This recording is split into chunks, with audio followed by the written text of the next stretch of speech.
llegamos a la mesa de diálogos sin rencores ni arrogancias.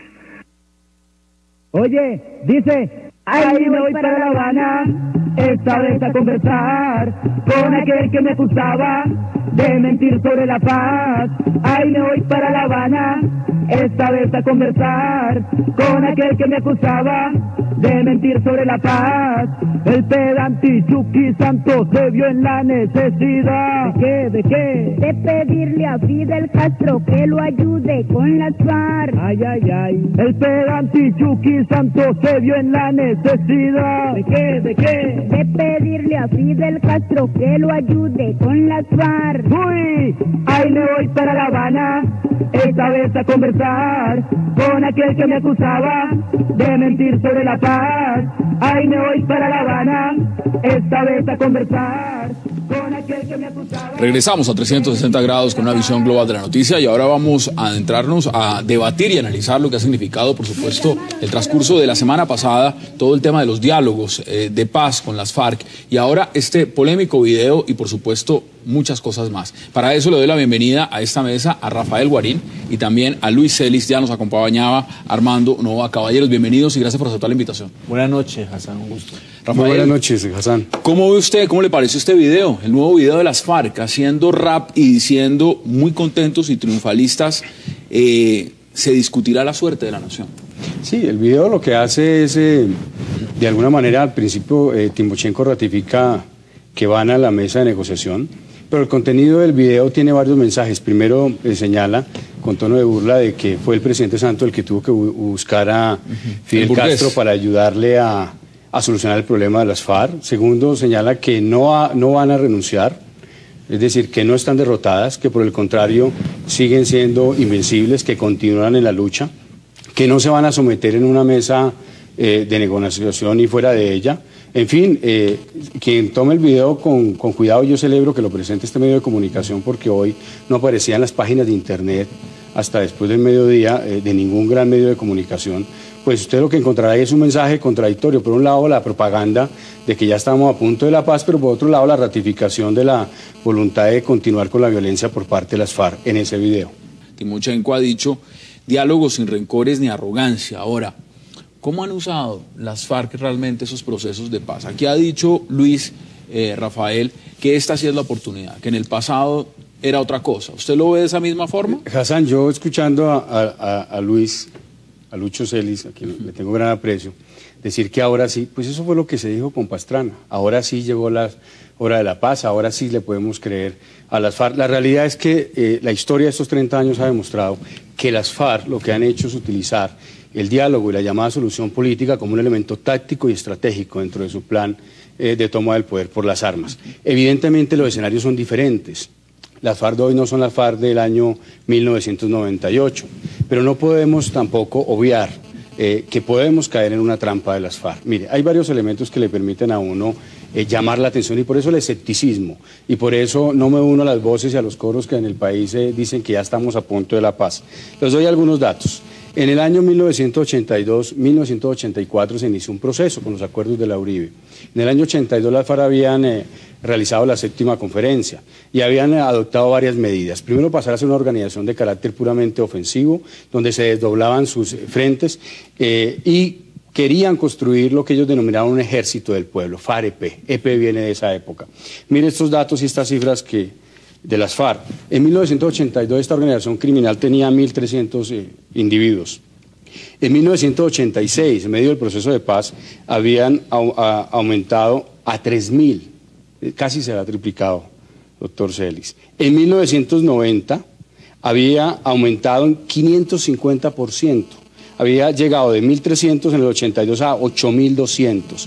En el año 2000 tenían 16.500. En realidad, en el año 82-84 ese proceso de paz fue un proceso utilizado para crecer el aparato militar. Hoy, ¿qué tenemos? Una estrategia con pisasuaves, con francotiradores, con utilización de minas, una estrategia que les permite a ellos hacer lo que ocurrió en Vietnam entre el año 69 y el año 75, utilizar fuerzas especiales y pocos recursos, mientras en esos años, después de haber tratado de tener una ofensiva grande de guerra a movimientos, reorganizaban, se reagrupaban, se reentrenaban y se adecuaban para reiniciar la lucha. Es decir, eso es tomar aire.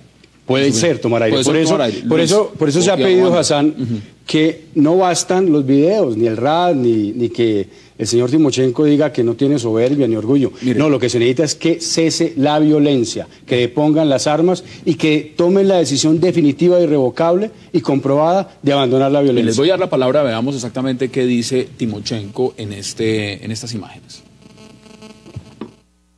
Llegamos a la mesa de diálogos sin rencores ni arrogancias. Timochenko al inicio, veamos qué dice al final del mismo video. Hemos jurado vencer y venceremos. ¿A usted le gusta esa agenda? Yo lo que primero que quiero señalar es que hay que ser prudentes, hay que esperar si esa es la agenda y si esa es la agenda completa. Pero supongamos por un momento que esa sí sea la agenda. Evidentemente hay un cambio entre la agenda suscrita en mayo del año 99 de la Machaca Hassan, que tenía 12 puntos, 11 de los cuales eran temas programáticos. Hoy tenemos realmente una agenda de 6 puntos. Mientras usted está hablando, Rafael, esto es lo que está publicando el diario El Tiempo justamente en este momento. Dice, en próximas semanas se dará comienzo a negociaciones con FARC, lo dice el presidente Juan Manuel Santos. Es una agenda de 6 puntos donde hay 2 aspectos programáticos, el de la oposición y el del tema agrario. En ese sentido, evidentemente las FARC ya no hablan de la agenda para la Nueva Colombia ni para la refundación del Estado como lo hacían en el Caguán. Pero hay 2 consideraciones. La primera es por qué ha ocurrido esto. Y al finalizar la intervención el doctor Nova lo señaló, porque han ocurrido muchas cosas en estos últimos años, básicamente los éxitos de la política de seguridad democrática en golpear esta estructura criminal, el rechazo masivo en las calles de los ciudadanos contra el terrorismo y la eficacia de la fuerza pública, más el liderazgo de un gobierno firme contra el terrorismo. Eso ha sido definitivo. Pero por otro lado, la gran cuestión es si los colombianos debemos aceptar que con una organización narcotraficante, una organización terrorista como la FARC, debamos definir aspectos fundamentales de nuestro modelo de sociedad y de nuestra vida, como son los temas agrarios o los temas de la democracia. Yo personalmente no creo que la sociedad se deba someter, ni la Constitución se deba someter al terrorismo de las FARC, sino por el contrario, tenemos que preguntarnos, no cuál es el precio que debe pagar la sociedad colombiana, sino cuál es el precio que deben pagar las FARC por sus crímenes, para que la sociedad colombiana los acepte, los tolere y les permita reintegrarse activamente a la vida civil. Mire, este no es un problema de cifras, no es si los que más masacraron fueron los paramilitares, si los militares participaron en la policía o no de algún modo en algunas regiones del país, o si los que más han masacrado son FARC, no, este es un problema de la dignidad humana. Y desde ese punto de vista no es aceptable de ningún modo la impunidad total que se abre paso con la reforma constitucional denominada Marco Jurídico para la Paz. Ese es el tema, los colombianos sí queremos paz. Yo anhelo, como cualquier colombiano, que mi hija viva en un país en paz, que no viva lo que nosotros aquí en esta mesa y los televidentes han vivido durante tantos años. Pero no cualquier paz, una paz justa, una paz que respete los derechos de las víctimas, una paz sin impunidad, una paz, como dice Luis Eduardo Celis, con verdad, una paz con garantía de repetición, una paz sostenible jurídica y políticamente. Los de las FARC saben muy bien que el escenario internacional hoy tiene una serie de amenazas para su seguridad jurídica. En Camboya se firmó en el año 92, usted me corrige, Hassan, un acuerdo de paz. Y los genocidas de los Yemenes Rojos creyeron que con eso se resolvía el problema jurídico. No, hoy están procesados esos cabecillas. Y eso es lo que va a terminar ocurriendo con las FARC. Así hagan aquí en Colombia un referendo para pretender darles impunidad y blindarlos ante la justicia. Es que yo creo que hay 2 cosas, desde mi punto de vista muy respetuoso, doctor Nova. Creo que los que dicen que la política de seguridad democrática se agotó tienen una confusión tremenda. Confunden el nivel de la política nacional contra el terrorismo, la política nacional de seguridad, que es la política de seguridad democrática, con un nivel inferior, que es el plan de guerra y el plan operativo de la Policía Nacional.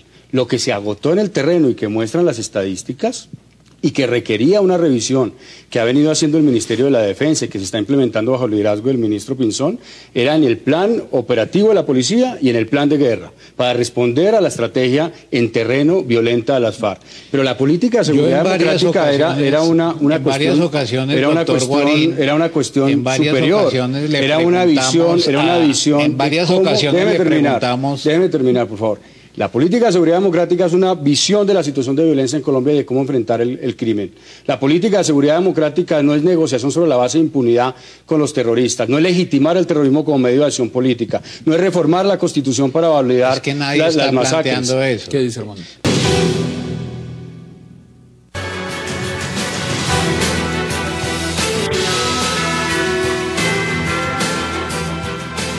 Regresamos a 360 grados, una visión global de la noticia. Rafael, le voy a dar la palabra porque estamos en este momento teniendo en imágenes la página de la Corporación Arcoíris, justamente donde Luis es uno de los miembros más importantes de esta organización, sino porque hay un tema que le quiero preguntar más adelante, Luis, y es sobre el tema Granobles. Usted más adelante nos va a explicar realmente si este hombre, según la información que tienen ustedes, se confirmó que fue fusilado o no, pero no se me adelante. Rafael, tiene usted la palabra. Tres cosas que no puedo dejar pasar por alto. Miren, en este país se ha hecho la idea de que quienes defendemos la aplicación de la Constitución, la aplicación de la ley con rigurosidad, no someter la ley a los terroristas, entonces somos guerreristas. No es así, doctor Novoa, somos demócratas.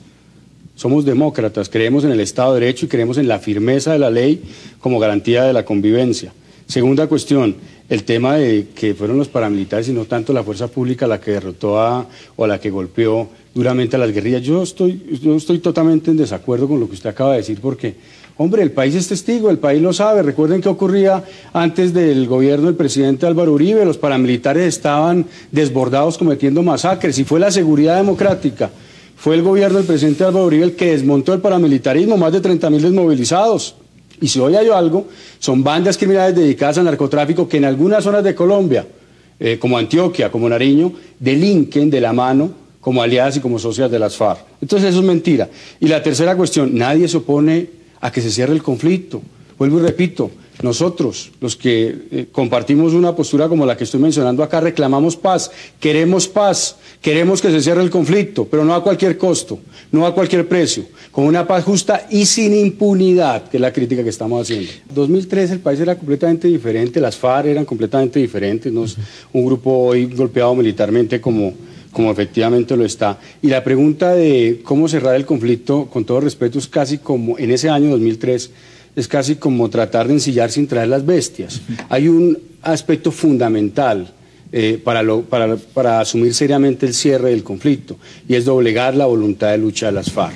¿Eso qué significa? Que las FARC tomen la decisión irrevocable, vuelvo y repito, de abandonar la violencia y de deponer las armas. Mientras eso no ocurra, estamos en la confrontación, y la única respuesta del Estado tiene que ser la firmeza. El primer debate que se hizo sobre justicia transicional fue a propósito de la ley 975, una ley muy criticada por sectores de izquierda que les parecía una ley excesivamente permisiva, excesivamente, digamos, flexible, blanda, suave, delicada, generosísima con los paramilitares, porque señalaba que las penas iban de 5 a 8 años, doctor Novoa.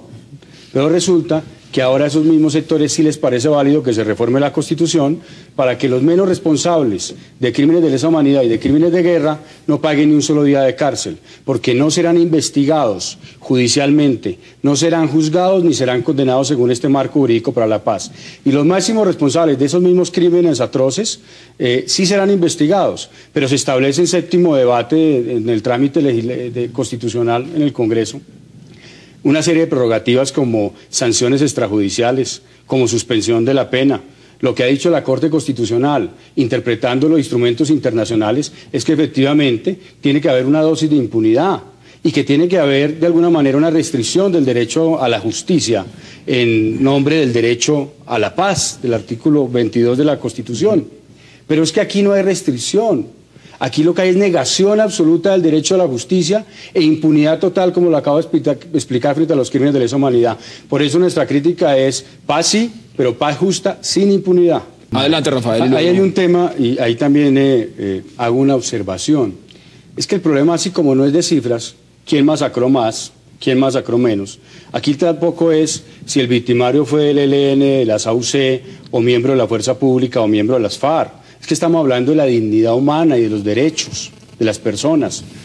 La crítica que nosotros hacemos al marco jurídico para la paz como marco de impunidad es precisamente porque le da impunidad no solamente a FARC, sino a los militares que violaban los derechos humanos. Los militares que violaban los derechos humanos deben estar en la cárcel y deben pagar integralmente las penas que fija el Código Penal. Es que lo que le ha hecho daño a Colombia es no tener un Estado fuerte, un Estado de Derecho fuerte donde se aplique la ley. No hay que encontrar ningún tipo de justificaciones. Los criminales de lesa humanidad deben pagar por sus penas, sean de las FARC, sean paramilitares, sean parapolíticos, sean FARC políticos o sean individuos que no actuaron como militares ni como policías, sino como criminales. El concepto de justicia transicional, vuelvo y digo, está limitado. No puede haber impunidad total frente a crímenes de lesa humanidad y crímenes de guerra. En eso no vamos a alcanzar de reclamar. Rafael, ¿a usted le dan garantías? Siempre ha sido así. Es que la capacidad argumentativa de las FARC siempre han sido los fusiles. No ha sido precisamente el debate político y el debate técnico sobre los grandes problemas del país. Lo vimos en el Caguán, lo vimos en el gobierno de Betancur, entonces eso no me extraña. La verdad es que creo que indiferente de quién estén del otro lado de esta organización criminal como voceros en un proceso de diálogo, el problema no es ese. El problema, vuelvo e insisto, es que las FARC tomen la decisión de abandonar la violencia. Y esto hay que reclamarlo una y mil veces, entre otras cosas, porque ustedes lo saben muy bien, este proceso no aguantará muchísimo tiempo si siguen cometiendo bombas, atentados y asesinatos y masacres. No se han detenido en ese tema, mire, tampoco se ha puesto sobre la mesa lo que sería detener el secuestro, reclutamiento forzoso. ¿Usted ve que esos temas tienen que imponerse en la mesa? Es que la verdadera voluntad de paz no es un video de rap con unos muchachos. La verdadera voluntad de paz se debe traducir en acciones. Y esas acciones, en este caso particular, si es que las FARC realmente quieren desmovilizarse, es detener la violencia. Detener la violencia, detener el reclutamiento de niños, dejar de instalar minas antipersonales, artefactos explosivos improvisados, de atentar contra la población, de tumbar, como ha ocurrido en Tumaco, como ha ocurrido hace 2 días en Anorí, en Antioquia, torres de energía eléctrica, de hacer las barbaridades que cometen en Arauca. Eso es lo que los colombianos pedimos. Y es importante que las FARC lo tengan claro. El país no le va a creer a las FARC. No le va a creer a las FARC mientras esto no se traduzca en una acción concreta, que no es, como han venido planteando algunos, un cese bilateral de hostilidades, porque ni más faltaba que ahora el presidente Santos tuviera que ordenar detener las operaciones militares y de policía contra estos criminales. Nos quedan 2 minutos y medio. Quiero la oportunidad de que puedan ustedes dar sus conclusiones en 40 segundos máximo. 40 segundos, rápidamente. Yo lo que le pediría al criminal Timochenko es que en el próximo video no nos vuelva a decir llegamos a la mesa de diálogo para pedir sin rencores ni arrogancia, que lo cambie, que nos diga, para que le creamos los colombianos, llegamos a la mesa de diálogo para pedir perdón a Colombia y desmovilizarnos. Eso es lo que quiere escuchar Colombia. Y segundo, paz sí, todo por la paz, pero nada por la impunidad, paz justa. Caballeros, quiero agradecerles por haber aceptado la invitación. Rafael Guarín, gracias por aceptar la invitación. Armando Novoa, gracias. Y Luis Celes también, gracias por haber aceptado la invitación. Y a ustedes, gracias por seguirnos, por escribirnos. Son cientos los mensajes que hemos recibido esta noche. Los estaremos contestando a brevedad. Y tenemos una cita mañana aquí en 360 grados, a la misma hora por Cable Noticias, para seguir debatiendo la agenda de Colombia y del mundo. Gracias.